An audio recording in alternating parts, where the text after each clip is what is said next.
Est-ce qu'on est la meilleure tribune du championnat? Mais oui, je veux dire qu'on est la meilleure tribune du championnat. Le tournoi Christophe Revaux, Vincent. Et oui, le tournoi Christophe Revaux, c'était la première édition du tournoi Club Christophe Revaux. C'était ce jeudi pour l'Ascension. 48 clubs U9 au stadium et sur les terrains annexes. Plus de 400 enfants ont profité des animations, de rencontres avec les joueurs et le staff. Et surtout, ont pu fouler la pelouse du stadium le temps d'un match. C'est quand même plutôt cool comme souvenir. Joli succès final de Toulouse Nord, 4-2 contre le TFC, le club local.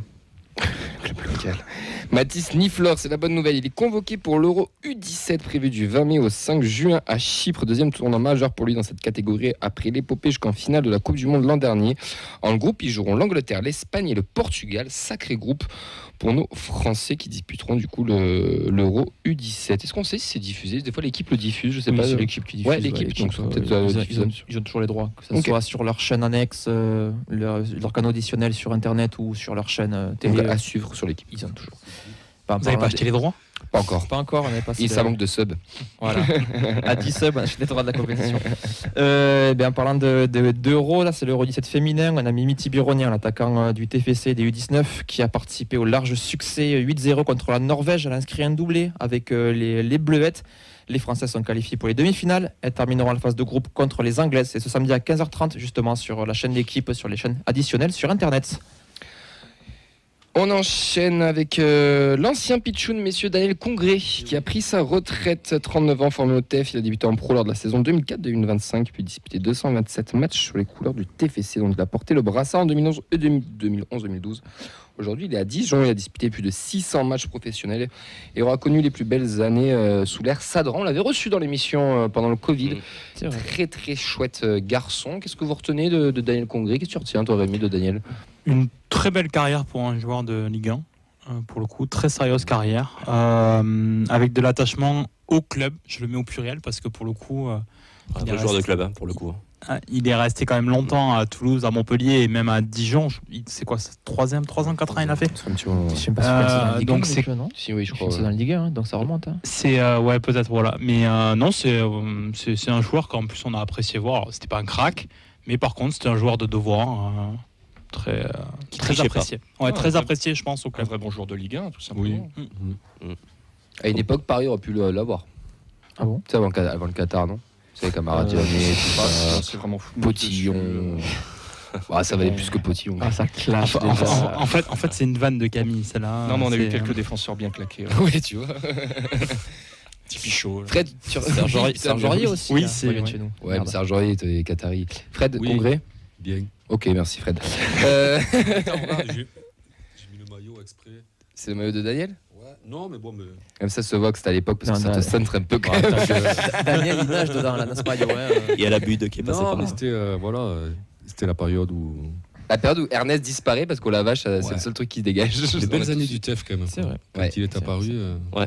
C'est vrai. Je déclin quand il part, d'ailleurs. C'est un peu le premier souvenir avec Nathan, je pense. Oui, ce que j'allais dire, j'ai pris un coup de vieux parce qu'au final, les premiers matchs, je suis allé voir le TF, Congré, il venait de signer pro. Quoi. Et donc là, de voir qu'il prend sa retraite, voilà. Mais un vrai joueur de devoir, un vrai joueur de club. À l'époque, les pitchouns restaient au club. J'allais le dire. Et puis, quelques saisons compliquées sur la fin, mais au final, on en garde quand même. Il reste longtemps en plus. Ouais, mais on en parlera mardi, t'inquiète. Il y a trop d'actualité, mais on va pas l'oublier, cette petite parenthèse du mercato, ça viendra. Le programme du week-end, mon cher Vincent. On va commencer avec la Fabrique Violette. D'abord, les U15, ils ont eu un match en retard qu'ils ont joué ce mercredi. Ils ont battu l'Union Saint-Jean 11-1. Les U14, ils joueront donc samedi demain contre la Jet MOD U15 féminine qui joueront une demi-finale de Coupe Occitanie contre le MHSC. Ce sera ce dimanche à 15h sur l'axe 3 du stadium. Il y aura un embouteillage dimanche sur les annexes du stadium. C'est clair. Puisque déjà on a la N2 qui va se déplacer à Alès, donc rien à voir avec les annexes du stadium. Ça sera samedi à 18h, mais c'est surtout le gros match du week-end. Un des gros matchs du week-end, c'est les U19. Et ouais, les U19, ils jouent leur match, leur survie, le match du maintien. Ça sera donc sur annexe 1 contre Colomiers, qui est dernier et déjà relégué. Il faudra gagner impérativement et surtout compter sur une défaite d'un des deux clubs de devant. Soit Ajaccio, qui joue contre le Gazélec, qui est déjà maintenu, ou Marignane, qui joue contre Béziers à la maison, sachant que Béziers est avant-dernier, ex-aequo avec Colomiers, et donc déjà relégué aussi. Donc c'est pas très très favorable. Va falloir croiser les doigts. Il y a Fab qui ça te regarde pas qui dit ah mais tu es un gamin Nathan. Pourquoi?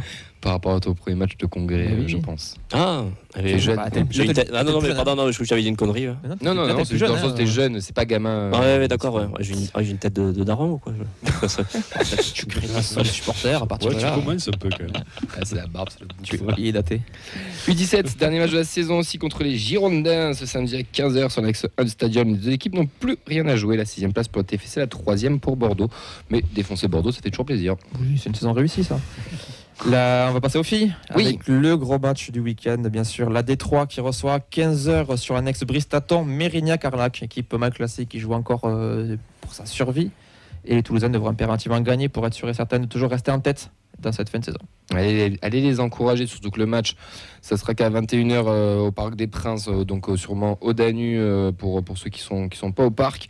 Donc allez les encourager à 15h, ils auront besoin de vous. Il reste 3 matchs, 3 finales pour nos féminines, pour qu'elles puissent accéder à la D2. Les R1, elles, c'était une fin de saison, elles ont terminé 2e, et les U19 seront au repos. Vous pouvez bien sûr retrouver tout ça sur nos réseaux sociaux le vendredi, tous les calendriers, donc la feuille de match, Insta, Twitter, Facebook et tout le tralala, et tous les résultats le lundi à la même heure, et tous les mardis en exclusivité dans l'émission les retours du coach Antoine Gérard sur les prestations des féminines. Voilà pour le point complet du calendrier, du programme, des actus, des news.